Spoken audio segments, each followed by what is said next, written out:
एक नगर का राजा बहुत लालची और घमंडी था।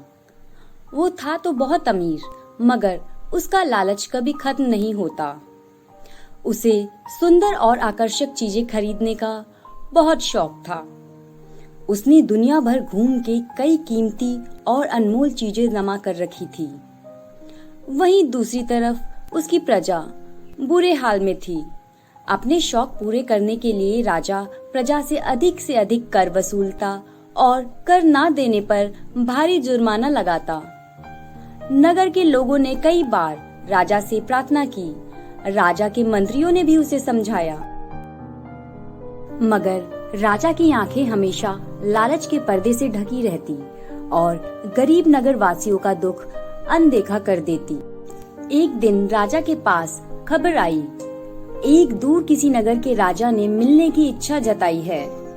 राजा ने अपनी शान और शौकत दिखाने का ये मौका हाथ से जाने देना उचित न समझा और दूसरे राजा को अपने यहाँ आने का निमंत्रण भिजवा दिया। जब दूसरा राजा आया तो उसके हाथ में एक चमकती छड़ी थी, जिसे देखते ही राजा के मन में उसे पाने की इच्छा हुई। राजा ने पूछा, ये तो बहुत सुंदर छड़ी है। हाँ, ये तो है। इसे हम हमेशा अपने साथ रखते हैं। ऐसा क्या खास है इसमें? ये छड़ी इंसान को राजाओं का राजा बना देती है। अच्छा, वो कैसे? ये छड़ी हमें हिमालय के एक साधु ने दी है, जो कई वर्षों से हिमालय की चोटी पर तपस्या कर रहे हैं। उन्होंने हमारी बहादुरी देखकर हमें ये छड़ी दी है। हम जो चाहते हैं वो खरीद लेते हैं। अब तो हमारे पास इतना धन है, हम गिन भी नहीं सकते। ये बात सुनकर राजा के मन में लालच आ जाता है। वो दूसरे राजा से कहते हैं, तो आप ये जादुई छड़ी हमें बेच दीजिए। ऐसी अनमोल चीज के असली हकदार हम ही हैं। नहीं, ये नहीं हो सकता। हम ये हरगिज नहीं कर सकते। देखिए राजा साहब, हम जिसे पसंद कर लेते हैं उसे खरीद लेते हैं, धन से नहीं तो जंग से। दूसरा राजा इस बात को सुन के घबरा गया और सोच में पड़ गया। ज्यादा सोचिए मत, बेच दीजिए इसे।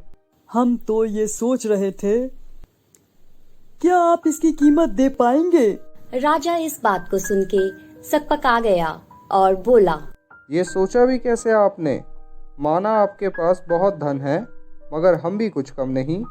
राजा का घमंड अब आसमान पे था। लगता है आप बुरा मान गए। खैर छोड़िए, हम ये छड़ी आपको बेच देते हैं। ये कीमत है इसकी। ये बोलकर दूसरे राजा ने अपनी जेब से एक पर्ची राजा के मंत्री को पकड़ा दी। मंत्री ने जब कीमत देखी तो वह हैरान हो गया। राजा ने मंत्री से पूछा, हाँ, तो क्या कीमत है इस जादुई छड़ी की? मंत्री ने घबराकर कहा, महाराज, इस पूरे नगर को बेचने के बाद भी आप ये कीमत चुका नहीं पाएंगे। राजा को गुस्सा आ गया। राजा ने तलवार निकाल ली। मंत्री, अपनी औकात में रहो। मंत्री घबरा के पीछे हो गया। तभी दूसरा राजा बोला, हमने तो कहा था, शायद आप इसकी कीमत ना दे पाएं। ये आपके नगर से भी कीमती है। मगर आप चाहें तो इस जादुई छड़ी के बदले अपना नगर हमें दे दें। वैसे भी हम आपका नगर ही खरीदने आए थे। राजा की इस बात को सुन के सोच में पड़ जाता है। अगर हमें ये जादुई छड़ी चाहिए तो अपना नगर देना पड़ेगा। दे देते हैं। वैसे भी कुछ अच्छा नहीं इस नगर में। इस छड़ी के जादू से नया और सुंदर नगर बनाएंगे। तभी सभी मंत्री राजा से बोलते हैं, ऐसा मत कीजिए महाराज, अनर्थ हो जाएगा। प्रजा का सोचिए। राजा किसी की नहीं सुनता और बोलता है, हम तैयार हैं, मगर ये बताइए, इस जादुई छड़ी का उपयोग कैसे करना है? इसका उपयोग बहुत सरल है, मगर पहले आपको इस जादुई छड़ी के साथ हिमालय की चोटी पे जाना होगा, उन साधु महाराज से आशीर्वाद लेने। तभी आप इसका उपयोग कर पाएंगे। और साधु महाराज की कृपा रही तो आपको और भी कुछ मिल सकता है। राजा जादुई छड़ी के लिए लालची तो था ही, और भी कुछ मिलने की बात से खुद को रोक नहीं पाता और दूसरे राजा को अपना नगर देके हिमालय चला जाता है। महल में सब अपने नए राजा के हुक्म का इंतजार कर रहे थे कि अचानक दूसरा राजा अपने बनाए हुए भेष को उतार देता है। सब महामंत्री को देख के हैरान हो जाते हैं। तभी महामंत्री अपनी असली आवाज में बोलते हैं, हैरान होने की कोई जरूरत नहीं। जो अपनी प्रजा का नहीं वो असली राजा नहीं, अब से प्रजा ही राजा है।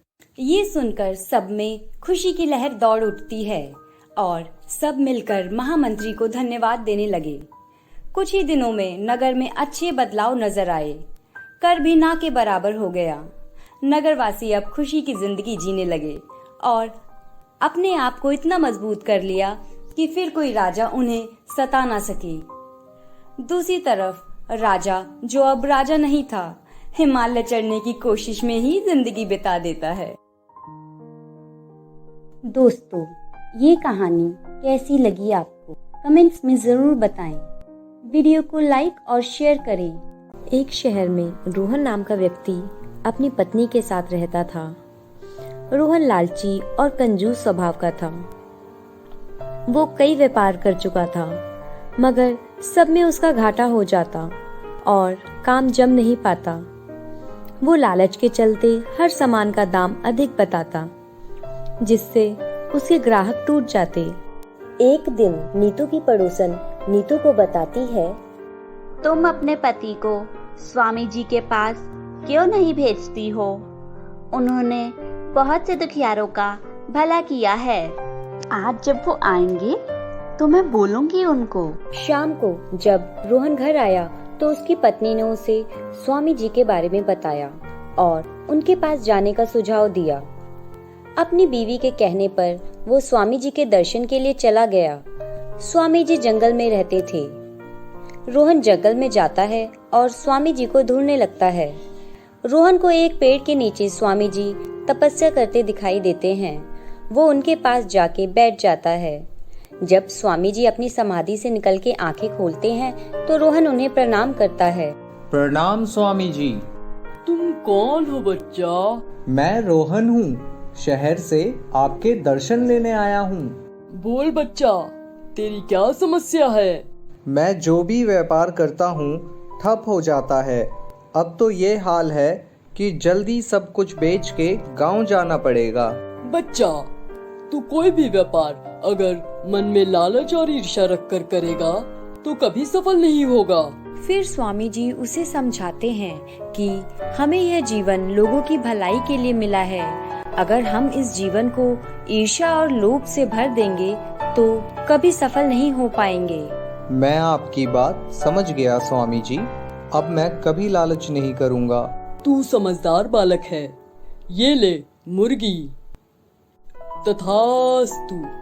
स्वामी जी उसे एक मुर्गी देके वापस समाधि में लीन हो जाते हैं। रोहन ये जान गया था, उसे लोगों का भला करना चाहिए और अपना लालच छोड़ देना चाहिए, परंतु उसे ये समझ नहीं आ रहा था कि स्वामी जी ने उसे मुर्गी क्यों दी।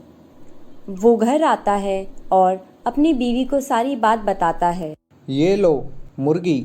तुम तो आशीर्वाद लेने गए थे, ये मुर्गी कहाँ से ले आए? स्वामी जी ने यही आशीर्वाद दिया है और मुझे समझाया है कि मुझे अपना लालच छोड़ देना चाहिए। हाँ, सही कह रहे हैं आप। लालच से आज तक किसी का भला नहीं हुआ है। नीतू मुर्गी को कुछ दाने खिला के सोने चली जाती है। अगले दिन जब दोनों पति पत्नी उठते हैं तो घर की हालत देख के चौंक जाते हैं। चारों तरफ अंडे ही अंडे होते हैं। वो समझ जाते हैं कि वो एक जादुई मुर्गी है।